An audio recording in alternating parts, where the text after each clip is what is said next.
মা, আমি এসব কি শুনছি? তুমি নাকি রুমারে এ বাড়িতে আসতে না করছো, কথাটা কি আসলে সত্যি? আমি যে কথাটা বলছি 1 ঘন্টাও হয় নাই, তার মাঝে তোর কাছে খবরটা চলে গেছে। মা, আমি তো এত কথা বলতে বলি নাই। আমি শুধু জানতে চাইছি তুমি কি আসলে ওরে বলছিলা যাতে এ বাড়িতে না আসে? আমি চাই না আমার ছেলে ওই ফ্যামিলির সাথে উঠা বসা করুক, সেই জন্য ওরে না করে দিছি। মা, রুমির পরিবারের লোকজন কেমন তা আমি জানি না, কিন্তু রুমি অনেক ভালো মেয়ে, তা তোমারে মানতে হইব। শুন, আমার এত জ্ঞান দিস না, তুই তো ওরে চিনস না। যেদিন ওর লেখাপড়া শেষ হইয়া যাইব সেদিন কিন্তু ও তোরে চিনব না। তুমি এসব কি বলতাছ? রুমে আমারে তখন চিনব না কেন? আরে বেকেল, তুই বুঝস না কেন? তুই তো এত বেশি লেখাপড়া করস নাই। শিক্ষিত মেয়ে কোনোদিন একটা অশিক্ষিত ছেলেরে বিয়ে করব না, এ কথাটা আমি তোর বুঝাইতে চাইছি। ওরা তো সবাই আমারে কথা দিছে, রুমি যতই শিক্ষিত হোক না কেন রুমিরে আমার কাছে বিয়ে দিব। শুন, তোর সাথে যদি মধুর ভাষায় কথা না বলে তাইলে তো তোর কাছ থেকে ওরা টাকা পয়সা নিতে পারবো না। তোর টাকা দিয়ে লেখাপড়া, আবার তোর টাকা দিয়ে খাওয়া দাওয়া, এত কিছু পাইব কই? মা, যৎকালে তোর চিন্তা, এখন এসব বাদ দাও তো। আজকে বাদ দিতে কইতাছ না, একদিন ঠিকই হাই হাই করবা, তখন আর কোনো লাভ হইব না, এই আমি বলে রাখলাম।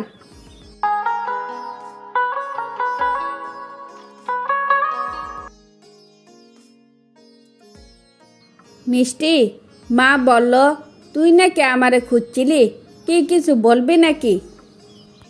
যদি তুমি কারোর সাথে শেয়ার না করো তাহলে কিছু কথা বলবো, তো আগে আমার কথা দিতে হবে, বাড়াবাড়ি করতে পারবা না। তোরে কথা দিলাম আমি বলও বাড়াবাড়ি করব না, তো কি কথা একটু তাড়াতাড়ি বল, আমার আবার দোকানে যাওয়া লাগবো। মাসুম ভাই, দোকানের যা টাকা পাও সব তো রুমির পেছনে খরচ করো, তা আমার কাছে মনে হয় খরচটা একটু কমাইয়া দিলে ভালো হয়। তা তো বুঝলাম, তো কি হয়েছে আমার আগে বলবি তো। পূর্ব পাড়ার ইমরান রেছিল না, আমি প্রায় সময় দেখি রুমি ইমরানের সাথে এখানে সেখানে ঘুরতে যায়। এই মিষ্টি, তুই সত্যি করে বলতো, তুই কি নিজের চোখে দেখছস নাকি কেউ তোর শিখাইয়া দিছে যাতে আমার আর রুমির মাঝে পেঁচ লাগে? আমি বুঝছি তুমি তোমার মারে ডাউট করতেছ, শুধু শুধু তোমার মারে ডাউট করে কোনো লাভ নাই। তুমি নিজের চোখে যেদিন দেখবা না সেদিন বুঝবা রুমি তোমারে কীভাবে ঠকাইতেছে।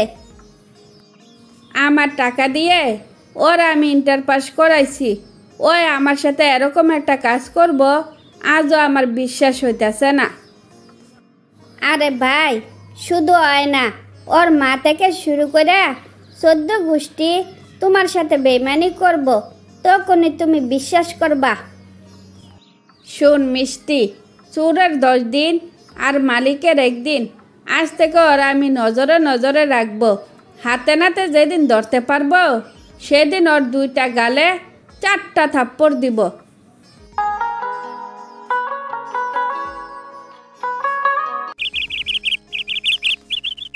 আজকের পর থেকে তোমার সাথে আমার কোনো সম্পর্ক থাকবো না। তোমার যত টাকা আমি খরচ করছি সব টাকা শুধু আসলে একদিন ফেরত দিয়ে দিব। টাকা ফেরত দিবা সেটা পরের ব্যাপার, আগে বলো আমার অপরাধটা কি, কেন আমার সাথে সম্পর্ক রাখবা না? আজকে 1 বছর ধরে তুমি আমার পেছনে পড়ে আছো, তোমার জন্য শান্তিতে কোথাও যাইতে পারি না, যেখানে যাই সেখানে তুমি আমার সাথে যাও।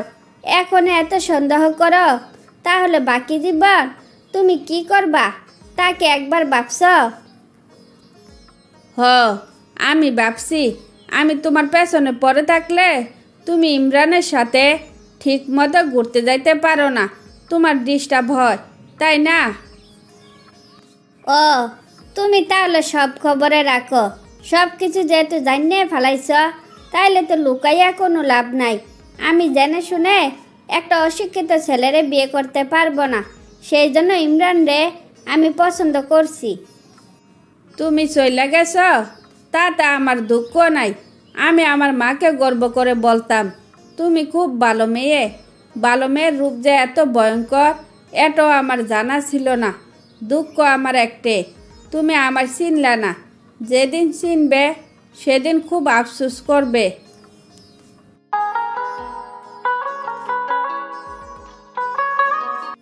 বাজান, তোর খুব মন খারাপ তাই না? যে চইলা যা, ওরে নিয়ে দুঃখ করতে নাই। আমার আশীর্বাদ রইল, খুব ভালো একটা মেয়ের সাথে তোর বিয়ে হবে, তুই খুব সুখী হবি। মা, এতদিন না বুঝলেও এখন বুঝছি তোমার প্রত্যেকটা কথাই ঠিক ছিল। আর আমি বলছিলাম, তোমাকে কথা দিলাম আজ থেকে আমি আর কোনো ভুল করব না। তারপর মাসুম তার নিজের ভুল বুঝতে পারলে মায়ের পছন্দে বিয়ে করে সুখে শান্তিতে জীবনযাপন করতে থাকে।